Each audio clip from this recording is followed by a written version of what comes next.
it can look very strange in there. So I do it some. It depends on the microflora of the individual vineyard. I mean, it's different in Burgundy or Bordeaux, because in any of the older sites, and it's almost never true in California, the pomace is taken out and disked into the vineyard afterwards. So you essentially have a self-reinforcing microflora. I mean, what you fermented that's been successful goes back in the vineyard, and that microflora then acts out there. But that's a vexed question.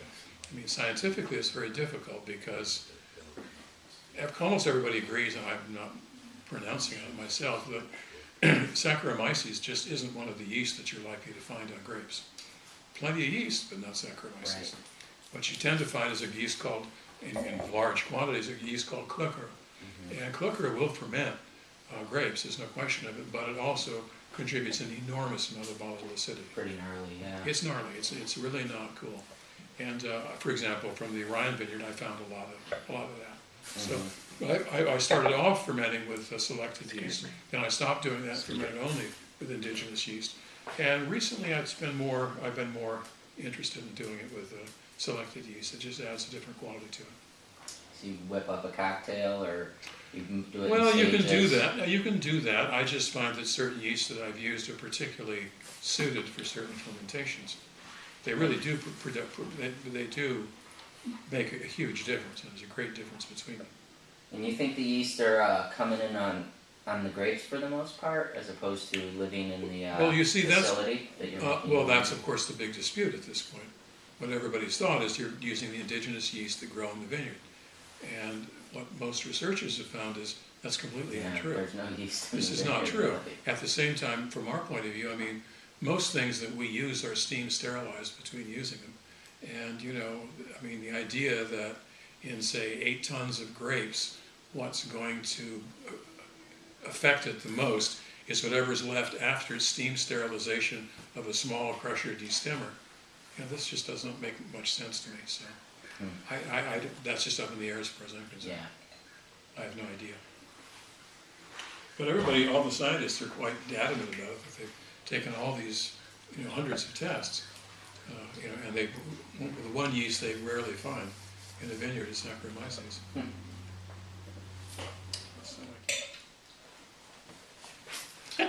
Speaking of the pure alcohols of Firearms, which, you know, the name always amuses Europeans tremendously. My house in Bolinas faces on this beautiful meadow, and the meadow used to belong to this really adorable couple. He was Swiss German and was a famous psychiatrist in San Francisco, and his wife was German Jewish, old generation, a great sense of humor that German Jews tended to have, or particularly Berliners tended to have.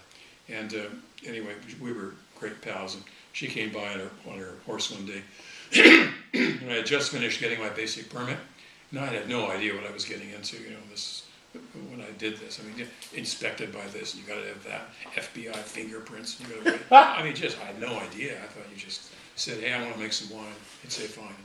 Went ahead and did it. So I just been through the mill. Anyway, she came by. We were chatting away, and I was talking about, you know, I'm getting my permit. I said, "But tell me, Sean, is there any regulation of winemaking in the United States?" And I said, "Just a little." I said, "Anne-Marie, I really don't know how to explain this to you. Is that you can get the idea, though, just from the name of the agency.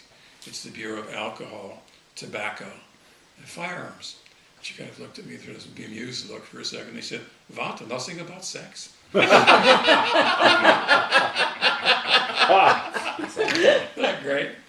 a great comment. Spot on, too.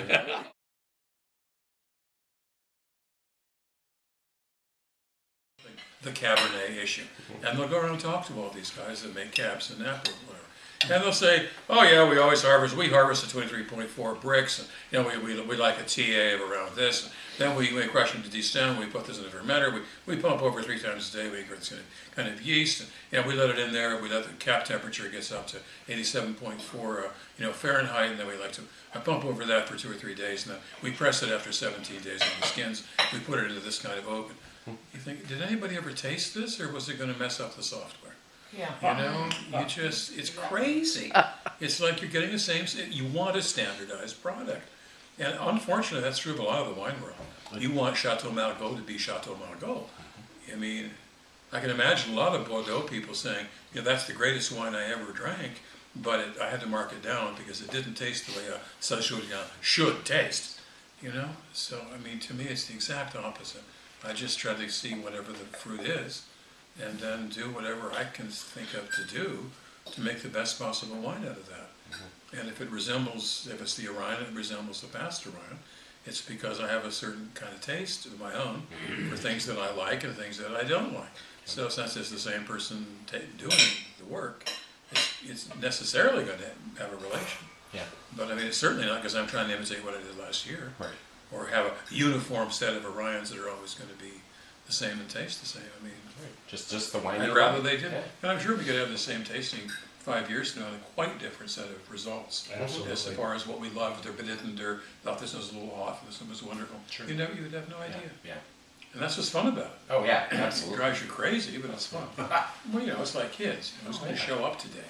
Absolutely. So Absolutely. it's just simple dogmas. I mean, this is a belief structure, can't be violated. And they really believe in it. I mean, they get nervous outside of that. Outside of their chemical, No. outside of the number, yeah. But it's Comfort stupid zone. stuff. It's just stupid stuff. Well, for example, people always say now that any wine over, whatever the percent alcohol, high alcohol wines have a hot burning quality. Well, Not necessarily. does port have a hot burning quality particularly? No, not at all. No. Now, why do these, and some of these wines do, don't get me wrong, but why do they? Is it the alcohol? Well, frankly, it isn't. I mean, that contributes, but what's the UC Davis dogma at this point, I'm sure a lot of other enology departments do the same, is that you have to maintain a certain level of molecular sulfur dioxide. And that has to be done, and that's very much dependent on pH. Well, any wine that's ripe is going to be higher in pH, which is to say lower in acid, than a wine of the same, at least grape, that is at a lower sugar. Okay, so you're already going to have a comparatively high pH wine. Now, if you look at the scale that Davis gives you for how much SO2 you have to add to maintain this holy level of molecular SO2 in the wine, that varies fantastically from the pH range according to the pH in the wine, the acidity in the wine, in other words. And at the lower end of the pH, which is, let's say the higher end of the acidity, I mean, you have to add 1/10 as much as you do at the higher end of it. So what's happening is that all of these winemakers are pouring in tons more SO2 than there is any excuse for doing. And that automatically renders the wine harsh and bitter with this burning chemical aftertaste. Yeah, I don't like Really that. unpleasant. Yeah. That's not from the alcohol. That will contribute to it. They'll contribute to the heat, but only, I mean, if I do if I do an SO2 addition to a barrel that's comparatively high in alcohol, the next day that wine is absolutely undrinkable.